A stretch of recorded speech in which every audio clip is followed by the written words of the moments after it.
यमाटे group में आप सभी लोगों का स्वागत है। बच्चों, पहले इसे आप समझने की कोशिश करो, क्या आप कंपटीशन की तैयारी में हैं?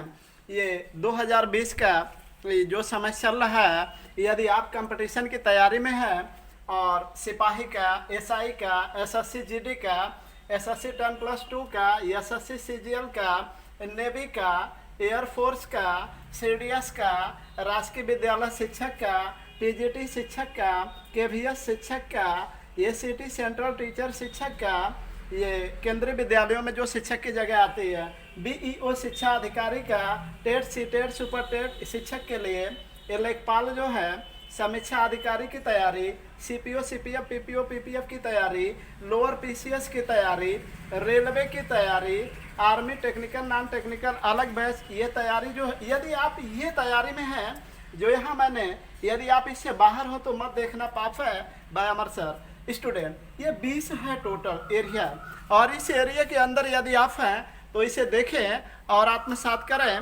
कायदे से पढ़ें, क्योंकि यहाँ जितने भी सब्जेक्ट आते हैं, जो क्षेत्र है, जो एरिया है, उसको पढ़ाया जाता है। इससे बाहर का कुछ भी नहीं पढ़ाया जाता। तो यदि आप इससे बाहर के हों तो इसे मत देखना, यदि आप इसके अंदर हो तो इसे जरूर देखना। देखिए, परीक्षा क्वालिफाई करने के लिए एक रणनीति बनाना पड़ता है, बिना योजना का कोई काम नहीं होता।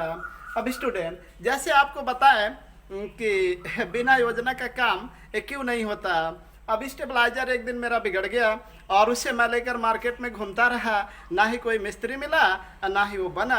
तो इसलिए मैंने सोचा कि पहले मिस्त्री ढूंढ लूँ, इसके बाद इसे दूसरे दिन दिखाऊंगा। तो वैसा ही किया। तो इसलिए ज़िंदगी में हर काम के लिए रणनीति होती है और योजना होती है, तभी काम सही तरीके से ये संपन्न होता है। तो आज हम लोग देखिए, ये तो मेरा क्षेत्र विस्तार है, जो विषयों का है, जो आप पढ़ाई करते हैं, ये मेरी रणनीति है, ये मेरी सोच है, ये मेरा योजना है।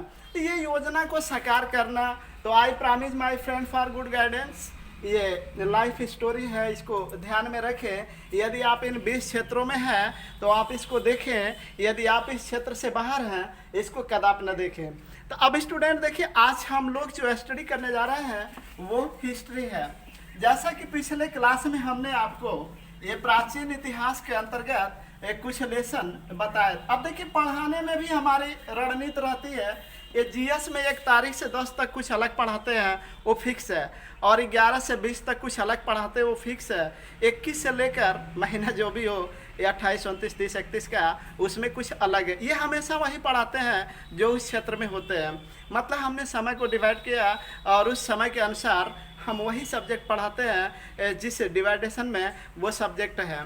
तो स्टूडेंट, आइए आज हम लोग इतिहास की बारी है, क्योंकि आज आपका जो डेट है वो 20 तारीख के पहले का है। तो 11 से 20 इतिहास और जीव विज्ञान हमारा फील्ड होता है जीएस में। तो आज इतिहास के अंतर्गत हम लोग प्राचीन इतिहास में पढ़ेंगे। जैसा कि हमने पहले आपको बताया कि जो इतिहास के पिता है वो हेरोडोटस है। तो स्टूडेंट, अब जानते हैं कि यूनानियों ने भूगोल पे, इतिहास पे और अन्य विषयों पे, खासकर दर्शन पे विशेष योगदान दिया। तो इस प्रकार आज हम लोग जो प्राचीन इतिहास के अंतर्गत बात करेंगे, बहुत ही महत्वपूर्ण है। तो पिछली कक्षा में हमने आपको 16 महाजनपद बताए थे। तो बच्चों, 16 महाजनपद में जो सबसे समृद्धशाली था वो था मगध। मगध आज हम लोग का जो लेसन होगा, मगध राज्य का उत्कर्ष।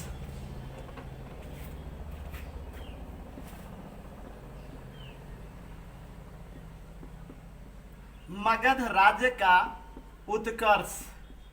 अब इसके बारे में आप देखें। अच्छा, दूसरी बात यह है कि जो परीक्षा में ये प्रश्न आते हैं और उन्हीं को हम लोग पढ़ा जाएगा। ज़्यादा पढ़ने से कोई मतलब नहीं होता, हमें वो पढ़ना, उतना पढ़ना है जितना परीक्षा में आता है। अब किस परीक्षा में आता है, जो मैंने फील्ड आपको दिखाया, टोटल एरिया मेरा ये 20 है। ये 20 एरिया जो मैंने आपको दिखाया, प्रश्न कहीं से भी आए, इस 20 एरिया में आए हुए प्रश्न ही आपको बताएंगे। तो स्टूडेंट देखिए, चूंकि 20 साल हो गया और 20 एरिया हमने बनाया है, अब इस एरिया में आपको जो कुछ बनना हो उसको चूज करिए कि हमें बनना क्या है। एक साथ आप सभी एरिया को कंट्रोल नहीं कर सकते हैं। हमें उम्मीद है, चूंकि आपके पास इतना समय नहीं है कि आप सभी एरिया को कंप्लीट करें, बहुत लंबा समय लगता है। तो आज हम लोग जो हमारा लेसन है ये 4 है, पार्ट 4 है इतिहास का, भाग 4 जो है लेसन मगध राज। आओ मगध राज के बारे में हम लोग विस्तृत अध्ययन करें, उतना ही विस्तृत अध्ययन करेंगे जितना परीक्षा में आता है। तो स्टूडेंट देखिए,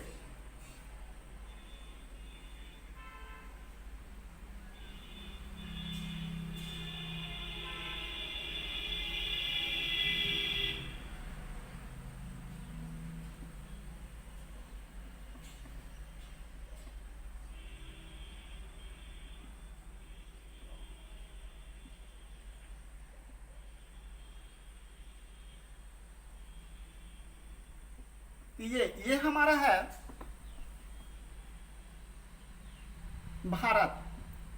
अब हम भारत में बात करते हैं, ये बिहार है और बिहार में ये मगध है, मगध। और इस मगध जो है, अब बात करें तो मगध महाजनपद, मगध राज्य का उत्कर्ष की बात करेंगे। ये मगध क्या है? 16 महाजनपद की जानकारी हमें अंगुत्तर निकाय तथा भगवती सूत्र से मिलती है। अब ये 16 महाजनपद में जो सबसे अधिक शक्तिशाली था, समृद्धशाली था, वो मगध। मगध कहाँ पड़ेगा? बिहार में। और वो कौन सा इलाका है? गया, पटना, शाहाबाद। देखिए, बिहार के वर्तमान में जो जिले हैं, गया है, पटना है, शाहाबाद है, इन 3 जिलों को मिलाकर, यानी इन 3 जो क्षेत्र है, वही तीनों क्षेत्र मिलके ये मगध राज्य का निर्माण होता है। तो मगध सर्वाधिक शक्तिशाली था। प्रारंभ में इसकी राजधानी जो थी बसुमती नगर थी। अब बसुमती नगर की स्थापना किसने किया था? ये बसु। दरअसल मगध की राजधानी ये बसुमती, जिसकी स्थापना बसु ने किया, बाद में गिरिब्रज या राजगिरी हो गई। आपको मालूम है कि इस मगध साम्राज्य, हम बात करें मगध साम्राज्य की जानकारी हमें अथर्ववेद से मिलती है। ऋग्वेद में इसकी कोई चर्चा नहीं है, महाभारत में इसकी चर्चा है, पुराणों में इसकी चर्चा है, लेकिन खास तौर से ऋग्वेद में इसकी कोई चर्चा नहीं है। अथर्ववेद में हमें इसके बारे में विशेष जानकारी मिलती है। और जो ये मगध राज्य है, काफी शक्तिशाली क्यों था? ये मगध राज्य के आसपास के क्षेत्रों में लोहा अधिक होता था और यहाँ पे हाथी जो है अधिक पाए जाते थे। इन हाथियों से लड़ाई होती थी और भाले वगैरह जो है लोहे से बनाए जाते थे। इस प्रकार ये क्षेत्र अगल बगल के क्षेत्रों को जीतने में सफल रहा, हम कह सकते हैं। इसलिए मगध जो है 16 महाजनपद में सबसे अधिक शक्तिशाली तथा समृद्धशाली था। अब बात करते हैं, ये जो मगध है, ये गया वाला क्षेत्र है, पटना वाला क्षेत्र है और शाहाबाद वाला क्षेत्र है। अब मगध पर राजवंश, मगध पर राजवंश कौन कौन थे? 4 थे। पहला बृहद्रथ वंश, दूसरा हर्यक वंश, बात करें तीसरा शिशुनाग वंश, और चौथा बात करें ये जो था नंद वंश। चलो बच्चों देखें, ये प्रारंभिक मगध के राजवंशों की बात करते हैं। 4 राजवंश थे। पहला जो था वो बृहद्रथ वंश था, ये दूसरा हर्यक वंश था, तीसरा जो था शिशुनाग वंश था और चौथा नंद वंश था। तो मगध साम्राज्य की हम बात करते हैं जो बिहार में, जिसका जो क्षेत्र था पटना था, गया था, शाहाबाद था। ये शाहाबाद जिला जो आज है स्टूडेंट वो, और गया जिला जो वो, पटना जिला वो, तीनों मिलाकर जो क्षेत्र वर्तमान में दिखाई दे रहे हैं, प्रारंभिक काल में मगध राज्य था। मगध राज्य इन 3 जिलों को मिलाकर बना। जो 3 जिलों का क्षेत्राधिकार था उसी पे मगध छाया हुआ था। मगध की राजधानी जो प्रारंभिक थी वो बसुमती नगर थी, जिसे राजा बसु ने बसाया था, लेकिन बाद में इसकी राजधानी गिरिब्रज राजगिरी हो जाती है, उसके बाद वैशाली हो जाती है, उसके बाद पाटलिपुत्रा हो जाती है। तो मगध की कई राजधानी रही है। तो स्टूडेंट मगध पे राजवंश की बात कर लेते हैं। तो पहले ये जानकारी होना चाहिए कि मगध पर राजवंशों की संख्या कितनी थी प्राचीनतम काल में? स्टूडेंट 4 थी। ये पहला बृहद्रथ वंश, दूसरा हर्यक वंश, तीसरा शिशुनाग वंश, चौथा नंद वंश। आइए अब एक एक का जिक्र करते हैं। पहले हम बात करेंगे बृहद्रथ वंश। बृहद्रथ वंश, अब देखिए बृहद्रथ वंश में 3 प्रमुख राजा हुए हैं। पहला जो था वो बृहद्रथ था, ये जिसने ये मगध बृहद्रथ वंश की स्थापना की। बृहद्रथ वंश की स्थापना जिसने किया उसका नाम था राजा बृहद्रथ। अब दूसरा जो राजा हुआ उसका नाम जरासंध है। अब जरासंध ये वही है जिसके टांग भीम ने कृष्ण के इशारे पर तोड़ा था। जरासंध बेटा था बृहद्रथ का, बृहद्रथ संस्थापक था बृहद्रथ वंश का। तो मगध राज की गद्दी पे पहला वंश जो स्थापित हुआ था बृहद्रथ राजवंश था। बृहद्रथ राजवंश का संस्थापक बृहद्रथ था। बृहद्रथ का बेटा जरासंध गद्दी पर बैठता है। इसके टांग भीम ने तोड़ दिया किसके इशारे पर? श्री कृष्ण के इशारे पर। इसके बाद जो अंतिम शासक था वो रिपुंजय था। जो अंतिम शासक बनता है उसका नाम ये रिपुंजय था।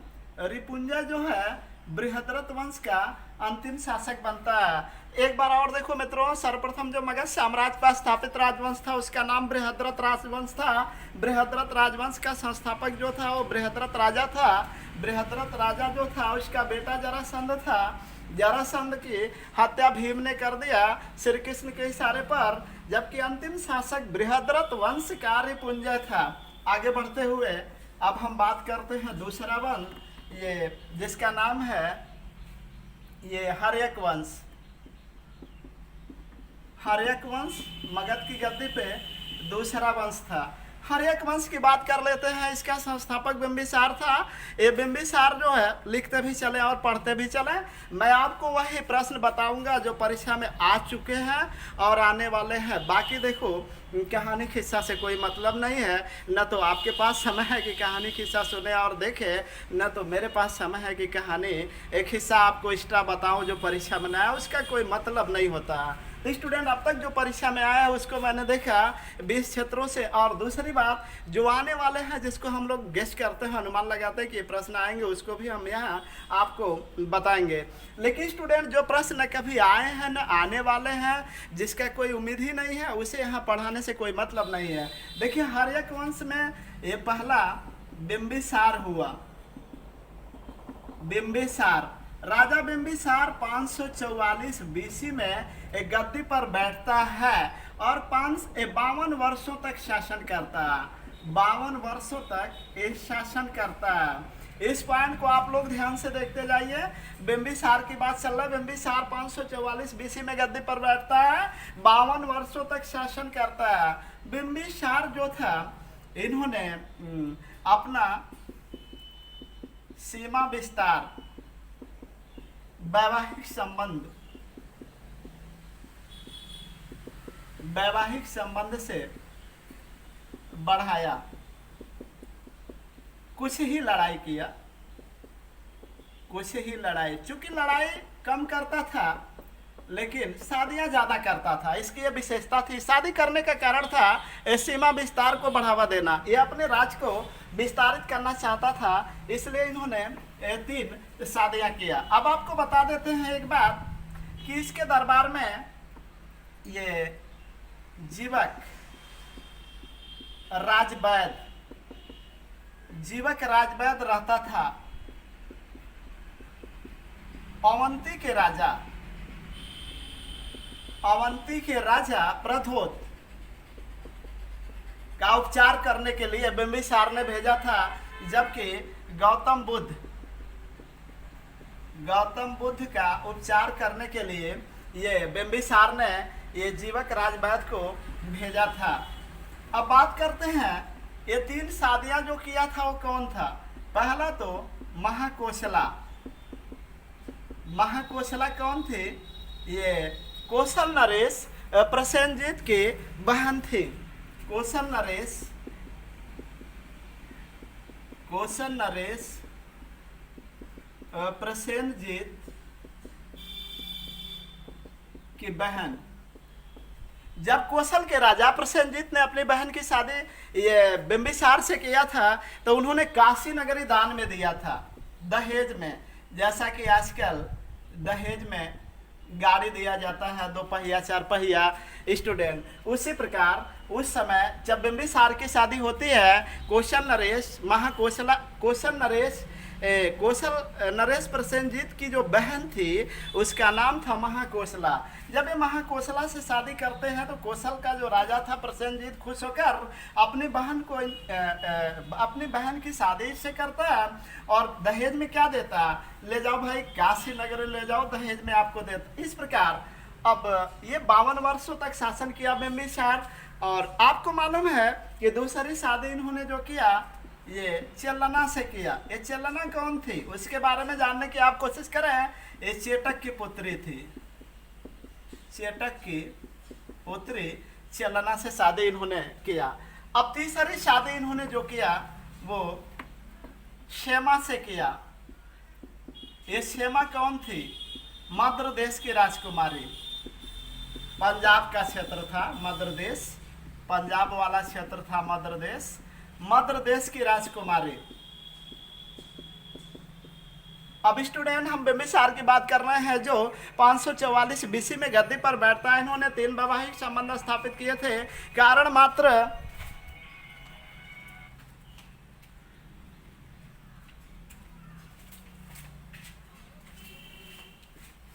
मात्र सीमा विस्तार था। पहला इन्होंने जो शादी किया था महाकोशला से, दूसरा जो किया था ये चेलना से, और तीसरा जो किया शेमा से किया। अब बिंबिसार जो 544 बीसी में गद्दी पर बैठता है, इन्होंने 52 वर्षों तक शासन किया। और सबसे बड़ी बात यह है कि बिंबिसार जो है जैन तथा बौद्ध दोनों धर्म को मानता था। बिंबिसार ये जैन तथा बौद्ध दोनों धर्म को मानता था। अब दूसरा जो राजा होता है ये बिंबिसार को श्रोणिक कहा गया। बिंबिसार को इतिहास में श्रोणिक कहा गया। इसके बाद जो हर्यक वंश का ये दूसरा राजा बनता है बच्चों, उसका नाम क्या था आप जानते हैं? उसका नाम अजातशत्रु था। अजातशत्रु, जिसे इतिहास में कुड़िक कहा गया है, जिसे इतिहास में कुड़िक कहा गया है। ये अजातशत्रु हर्यक वंश का दूसरा राजा अजातशत्रु बनता है। अजातशत्रु का जो काल था वो 493 बीसी था। अजातशत्रु का जो काल था वो 493 बीसी था। इसने अपने पिता की हत्या किया था और पिता की हत्या कर दिया था। इसके पिता कौन थे? पिता बिंबिसार थे। माता कौन थी? चेलना थी। और इनकी औरत जो थी, औरत प्रसेनजीत की बहन, प्रसेनजीत की बहन, ये प्रसेनजीत की लड़की वजीरा। प्रसेनजीत की लड़की का नाम वजीरा था। कहानी यूं थोड़ा आप समझ लीजिए। ये जब इन्होंने बिंबिसार की हत्या कर दिया उसका बेटा अजातशत्रु ने, तो उस समय जो है ये प्रसेनजीत बहुत गुस्से में हुआ। उन्होंने अटैक कर दिया। जब उन्होंने अटैक कर दिया ये लड़ाई अजातशत्रु और प्रसेनजीत के बीच घमासान होती है, जिसमें अजातशत्रु विजयी रहा। तो अजातशत्रु जो प्रसेनजीत की बहन का बेटा नहीं था बल्कि ये चेटक की पुत्री चेलना का बेटा था। और चेटक की पुत्री चेलना का यानी चेलना इसकी माता है अजातशत्रु की, और पिता बिंबिसार था। बिंबिसार को मार डाला इन्होंने, उनकी हत्या कर दिया। और 493 बीसी में गद्दी पर बैठा तो प्रसेनजीत ने अटैक कर दिया। ये भाई मेरे बहनोई को मार डाला, इन्होंने बहुत गलत किया। तो इस पर अजातशत्रु और प्रसेनजीत के बीच युद्ध होता है। तो प्रसेनजीत हार जाता है और अपनी पुत्री वजीरा की शादी कर देता है। किससे? अजातशत्रु से। और अजातशत्रु जो है ये अब काशी वापस नहीं करता। कहता है काशी लेने आए हो यार, काशी तो मेरे पिता को दहेज में दिए थे, आप क्यों लेकर जा रहे हो? मुझे दे दो, मेरी शादी कर लो। तो फिर प्रसेनजीत ने अपनी बेटी वजीरा की शादी अजातशत्रु से किया और काशी जो था उसको वापस नहीं लिया। तो इस प्रकार अटैक जो हुआ था वो काशी को छीनना चाहता था, बल्कि प्रसेनजीत हार गया, अजातशत्रु जीत गया। इसलिए काशी नगरी सुरक्षित रही अजातशत्रु के पास। हारने के बाद उन्होंने प्रसेनजीत ने अपने पुत्री की शादी जिस इसका नाम वज्जीरा था। किससे किया? अजातशत्रु से किया। अब बात करते हैं ये तीसरा राजा कौन हुआ। ये देखिए जो अजातशत्रु है, ये अजातशत्रु ये पिता की हत्या कर दिया था। अजातशत्रु जो है प्रथम बौद्ध संगीत, एक प्रश्न और बनता है कि प्रथम बौद्ध संगीत, बहुत खास प्रश्न है मित्रों, प्रथम बौद्ध संगीत का आयोजन ये राजगृह में महाकश्यप की अध्यक्षता में, और राजा कौन था? अजातशत्रु था। ये प्रथम बौद्ध संगीत का आयोजन राजगृह में हुआ था महाकश्यप की अध्यक्षता में, जबकि राजा कौन था? अजातशत्रु था। अब बात करते हैं इसमें तीसरा राजा कौन बना? उदयन था, जिसे पितृहंता कहते हैं। पितृहंता 461 बीसी में गद्दी पर बैठता है।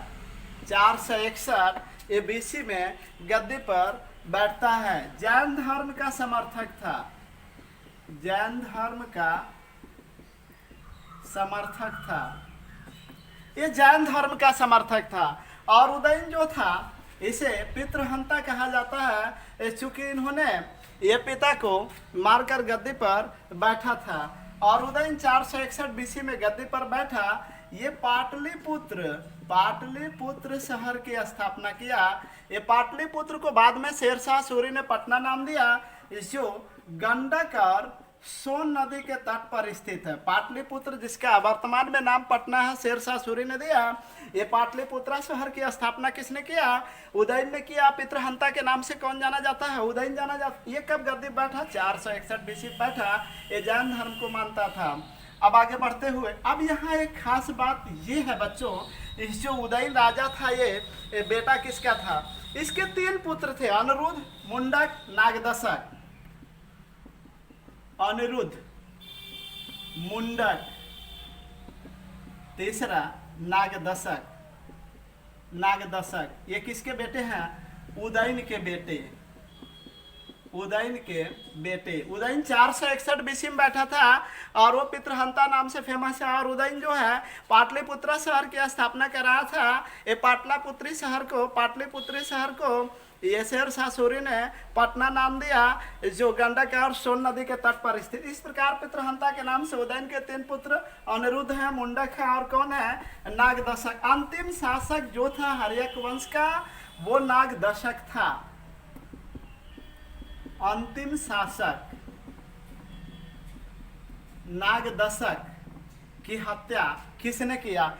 शिशुनाग ने किया। शिशुनाग ने नागदशक की हत्या कर दिया और उसने शिशुनाग वंश की स्थापना किया। शिशुनाग, हत्या नागदशक, अंतिम हर्यक वंश का शासक नागदशक, जिसकी हत्या शिशुनाग ने किया। और शिशुनाग वंश का स्थापना किया किसने? शिशुनाग। अब हम लोग तीसरा वंश जो पढ़ेंगे वो शिशुनाग वंश पढ़ेंगे। शिशुनाग वंश। बच्चों देखिए जो शिशुनाग था, संस्थापक कौन था? शिशुनाग। शिशुनाग इसका संस्थापक रहा। अब बात यह है कि शिशुनाग वंश की स्थापना तो किया था, लेकिन गद्दी पे कब बैठा था? 412 बीसी, वैशाली इन्होंने राजधानी बनाया। इनकी जो राजधानी थी वो वैशाली थी। इसके बाद जो गद्दी पे बैठता है काला शोक बैठता, काकवड़ जिन्हें पुराणों में कहा गया। और काला शोक ये जो है बैठता है 394 बीसी में गद्दी पर काला शोक बैठता है। और दूसरी बौद्ध संगीत इसी के समय हुआ था। काला शोक सभा का में क्या कहते हैं उसको? ये दूसरी बौद्ध संगीत ये वैशाली में हुआ था। वैशाली में इन्होंने राजधानी ये पाटलिपुत्रा को बनाया। पाटलिपुत्रा को बनाया राजधानी। जबकि दूसरी बौद्ध संगीत ये वैशाली में हुआ था। उस समय राजा कौन था? एक काला शोक था। और अध्यक्षता किसने किया था? शबाकामे। हुआ कहाँ था? वैशाली में हुआ था। अब बात कर लेते हैं शिशुनाग वंश। शिशुनाग वंश का संस्थापक शिशुनाग 412 बीसी में गद्दी पर बैठता है, जिसकी राजधानी वैशाली। शिशुनाग ने राजधानी को वैशाली बनाया और इसके बाद गद्दी पर इसका बेटा कालाशोक बैठता है, जो 394 बीसी में बैठता है। तो कालाशोक ने पाटलिपुत्र शहर की स्थापना करवाया और दूसरी बहुत संगीत वैशाली में जो होता है शबाकामी की अध्यक्षता में। उस समय राजा कौन था? कालाशोक। कालाशोक कब गद्दी बैठा? 394 बीसी। इन्होंने राजधानी किसे बनाया? पाटलिपुत्रा को बनाया। जबकि दूसरी बहुत संगीत का आयोजन कालाशोक के समय हुआ। कहाँ पे हुआ? वैशाली में हुआ। किसकी अध्यक्षता में हुआ? शबाकामी की अध्यक्षता में हुआ।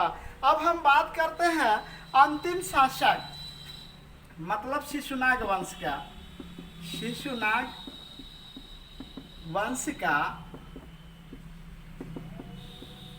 अंतिम शासक नंदीवर्धन था।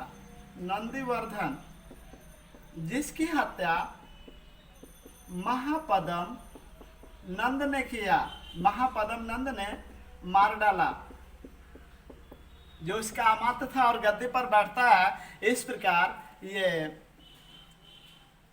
अब स्टूडेंट नंद वंश की स्थापना होती है। नंद वंश की स्थापना। चौथा वंश अब हम लोग पढ़ेंगे। ये मगध राज के उत्कर्ष में जो चौथा वंश है ये नंद वंश था। अब हम बात करते हैं नंद वंश का संस्थापक महापद्म नंद था। महापद्म नंद।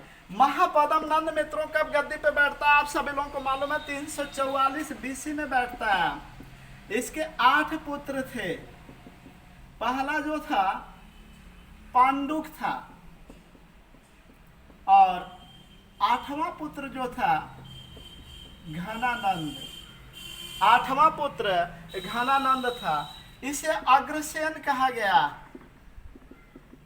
उग्रसेन।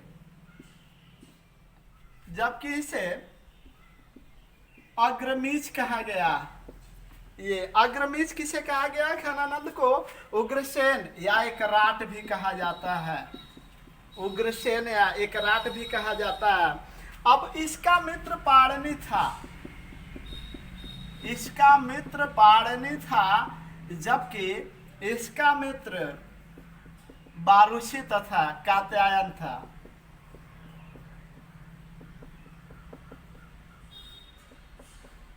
इसके मित्र वारुषि तथा कात्यायन थे। अब देखिए जो अंतिम राजा है, अंतिम राजा नंद वंश का घनानंद है। इसी के समय सिकंदर का आक्रमण हुआ था। सिकंदर का आक्रमण हुआ था। विश्व विजेता बनना चाहता था यूनान का रहने वाला सिकंदर ने भारत पर आक्रमण किया था। उस समय यहाँ का राजा घनानंद भारत का सबसे प्रतापी राजा, क्योंकि मगध साम्राज्य सर्वाधिक विस्तृत और समृद्धशाली था, जिस पर राज्य था नंद वंश का। उस समय नंद वंश का अंतिम राजा घनानंद था जब सिकंदर का आक्रमण होता है। और सबसे बड़ी बात है कि एक भारत के 2 तक्षशिला में आचार्य थे। आप जानते हैं कि विश्व का सबसे पुराना विश्वविद्यालय तक्षशिला, जबकि भारत का सबसे पुराना विश्वविद्यालय ये कुमारगुप्त ने बनवाया था, नालंदा विश्वविद्यालय। तो स्टूडेंट यहाँ बात तक्षशिला विश्वविद्यालय के प्राचार्य चाणक्य या चाणक्य का दूसरा नाम विष्णुगुप्त या तीसरा नाम कौटिल्य था। वो थोड़ा सा स्टूडेंट मतलब अगर हम बात करें तो वो सभी मतलब दंड भेद साम वेद सभी वेद अपनाते थे। वो कहते थे अगर अच्छा काम करना है तो गलत तरीके से करना भी अच्छा ही होता है। तो अब कौटिल्य ने क्या किया कि मिर्जापुर जंगल से गुजर रहे थे। उनका जो है बाल बहुत बड़े थे, तो बड़े बड़े बाल देखकर ये घनानंद ने उनके बाल कटवा दिए। तो वो क्रोधित हो जाते हैं और बदला लेने के लिए कहते हैं। तो इस प्रकार भारत में ये चंद्रगुप्त मौर्य से मदद लेते हैं। चंद्रगुप्त मौर्य को एक खरीद लेते हैं और उनका पालन पोषण करते हैं। तो फिर ये एक राजा के रूप में उनको दिखाते हैं, एक राजा बनते हैं चंद्रगुप्त मौर्य। चाणक्य की मदद से चाणक्य उनका मंत्री बनते हैं। इस प्रकार उनका यानी चंद्रगुप्त मौर्य को राजा बनाने का एक ही कारण था कि नंद वंश का पतन करना यानी घनानंद का वध करना। इस प्रकार ये नंद वंश बहुत समृद्धशाली था। घनानंद का राज्य था। चूंकि नंद वंश का सबसे समृद्धशाली जो राजा था उसका नाम घनानंद, अंतिम राजा भी था।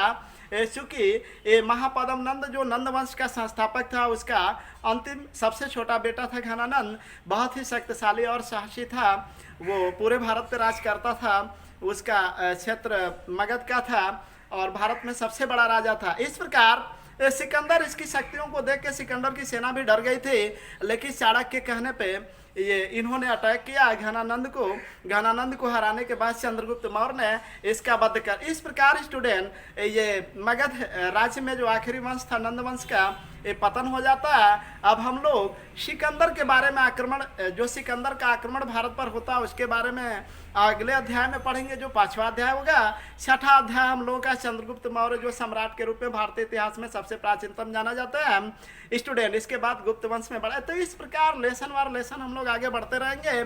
तो स्टूडेंट बस आज इतना है। सभी लोगों को धन्यवाद।